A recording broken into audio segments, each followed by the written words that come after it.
धर्म, ईश्वर और मानव।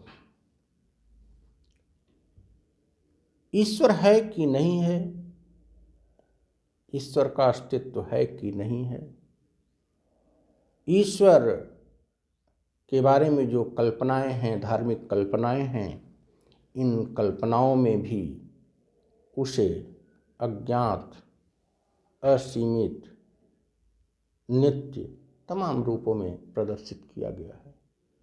बहरहाल हमने न ईश्वर को देखा है, लेकिन हम हमेशा एक ऐसी शक्ति की अनुभूति करते हैं जो ब्रह्मांड को संचालित करती है। हमारी ये धारणा गलत भी हो सकती है। ऐसा भी हो सकता है ब्रह्मांड स्वतः संचालित होता हो, ऐसा भी हो सकता है कि कोई शक्ति नहीं अपितु अनियंत्रित रूप में, कभी नियंत्रित रूप में, कभी अनियंत्रित रूप में, कभी कुछ सिद्धांतों और नियमों से आबद्ध होकर, तो कभी सामाजिक विज्ञान के रूप में अपने आप ये ब्रह्मांड चल रहा हो। जो भी हो, हम उस शक्ति को, उस प्रकृति को स्वीकार करते हैं और उस शक्ति को, जिससे कॉन्शसनेस आता है जीवों में, और उसके जाने पर, कॉन्शसनेस के जाने पर जीवन समाप्त हो जाता है, ऐसे कॉन्शसनेस के आगमन और इसके बहिर्गमन के कारण उस शक्ति को हम प्रणाम करते हैं। चलिए, ईश्वर की बात जहाँ तक हमारी और हमारे मुक्ताकाश की सोच है, ईश्वर है कि नहीं है हमने देखा नहीं, लेकिन कोई है। हम सब एक इकाई हैं और हम सब का मिश्रित रूप कोई है, तो जो भी है उसको कह देते हैं ईश्वर है, भगवान है, प्रकृति है, ऑलमाइटी है। अब बात यह है धर्म।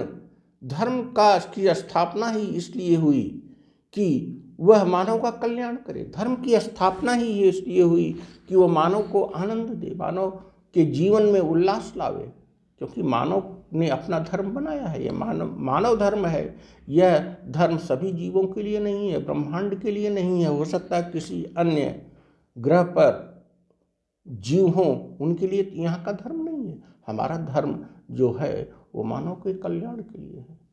तो मानव, अब बात आती है जब मानव के कल्याण के लिए है तो हम ईश्वर को प्रणाम कर लें और धर्म का तात्पर्य नैतिक आचरण करें, मानवीय संवेदनाओं से युक्त हों और मानव के बारे में सोचें।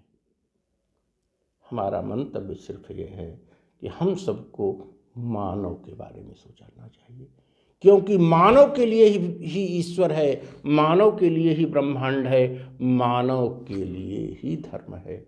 ऐसे में हम क्यों यह चूक कर जाते हैं, धर्म की जटिलताओं में, ईश्वर है कि नहीं है उसकी जटिलताओं में उलझ जाते हैं और अपने मानवीय संवेदनाओं को समाप्त करके इंसानियत से दूर होते चले जाते हैं।